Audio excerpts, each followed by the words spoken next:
because you hadn't been big played a whole lot this year.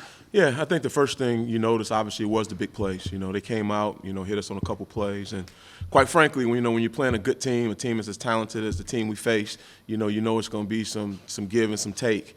We thought we were in pretty good position. Guys made plays. So obviously, you look at the technique, the fundamentals, you look at the call, you evaluate everything to make sure you're putting them in the best possible situation to be successful. Obviously, some things we want to do better. The kids owned it, coaches owned it. But overall, we thought we gave ourselves a chance, once we settled down, but you can't start that slow, and that has not been our calling card. Looking ahead to Missouri, what are some of the things that you've seen from them on tape? Yeah, they got good skill, good young skill. I think the quarterback, has done a really good job. I think he's underrated. I think he's more athletic than what a lot of people give him credit for. He's made some plays. They obviously played Georgia extremely well, was winning in the fourth quarter. So we know those guys are going to come in here ready to play. And, at the end of the day, we just got to make sure that we're ready to play. And, we're worried about Tennessee and, making sure they get our best version. Coach, in every game you try to get those teaching moments that you can pass along to your kids. What were some of those moments, teaching moments, that you can pass along from the Georgia game? Yeah, I think what we said earlier, when you're on the road, you're playing a talented team, you want to start off fast. You want to make sure that, the communication is, where it needs to be, alignments, all the small details that always come back and bite you, if you don't adhere to them. So I think our kids understand that. We got some resilient kids. We have a mature bunch. We looked at those things. We looked at the alignments, the assignments, the communication part. We addressed it, and now we're moving on.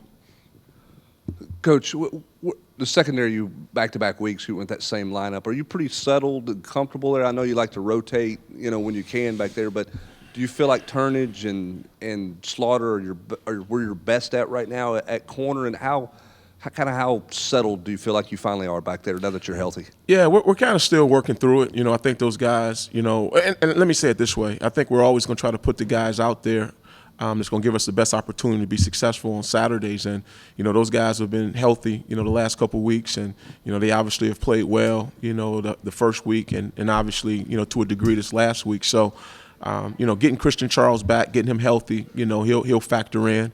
But, yeah, we feel good about those two guys, but, nothing is ever settled. It's really a game by game, kind of deal back there, no different than what it is at all the positions. Number one, you got to be healthy, and then obviously you got to be playing at a high level, and we thought those guys did that, the last couple of weeks.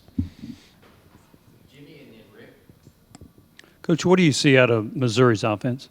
Yeah, just, like I said, I think they're very talented, at the receiver spot. Even though they're young, they got really good talent there. I think they have a quarterback, who's a lot more athletic than I think what people give him credit for. And then to me, you just look at the moxie that they showed, playing the University of Georgia. I thought they did a great job, schematically. They put them in a lot of tough situations. And, we know those guys are going to come in here ready to play. Like I stated earlier, the key is making sure we're ready to play and, doing the best job we can and preparing this week to get ready for a tough Missouri team. Coach, can you reflect on the seniors on your side of the ball and what they've meant to this program in this last couple of years to help turn things around? Yeah, it's been great. I kind of made mention of that, after the game. Obviously for those guys, a lot of those guys, it'll be their last home game. And, those guys, they bought into what we were selling, from Coach Hype, down to myself. And, we'll be forever appreciative, the foundation that these guys have laid. I think they're going to be extremely proud, moving forward as they watch Tennessee grow and continue to, ascend, throughout the country and doing it through our play. And it's really because of the foundation that those guys have laid.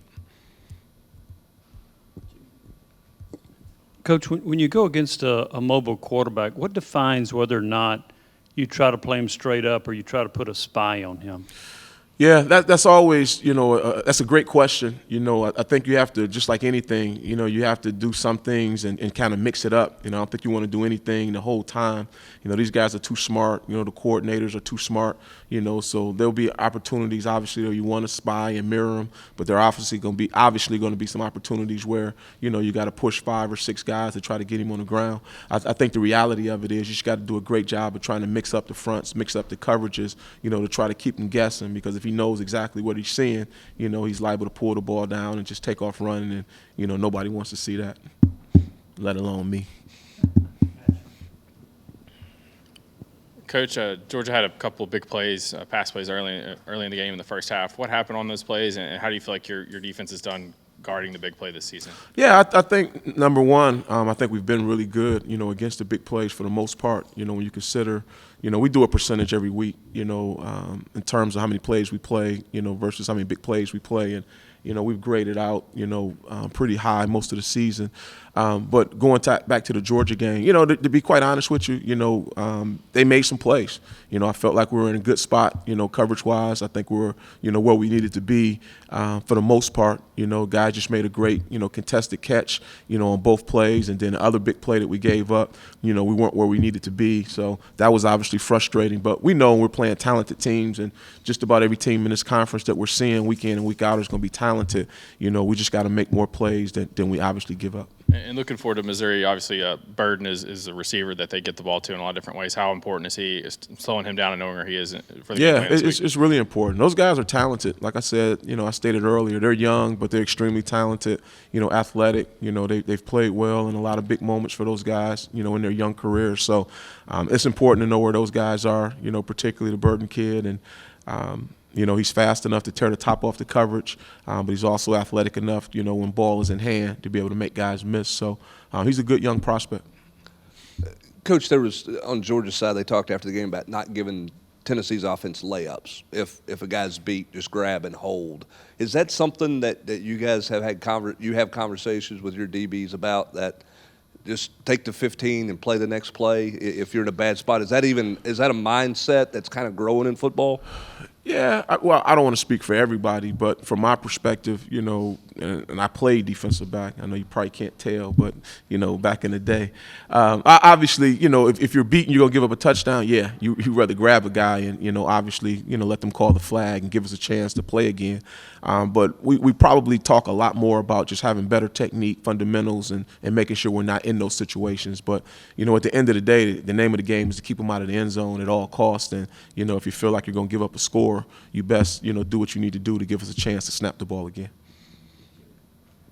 How closely do you monitor the snaps of the defensive line versus the snaps of linebackers versus the snaps of defensive back? Yeah, we monitor all of them. We want to make sure, as I said, I think the very first press conference we had, we realized, our offense, we have one of the best offenses in the country, and they're going to score a lot of points, and we're going to play a lot of plays, and it was of the utmost important that, we rotate these guys, particularly up front. Those guys are the guys who typically get tired the quickest, and then I would move on to the linebackers as well.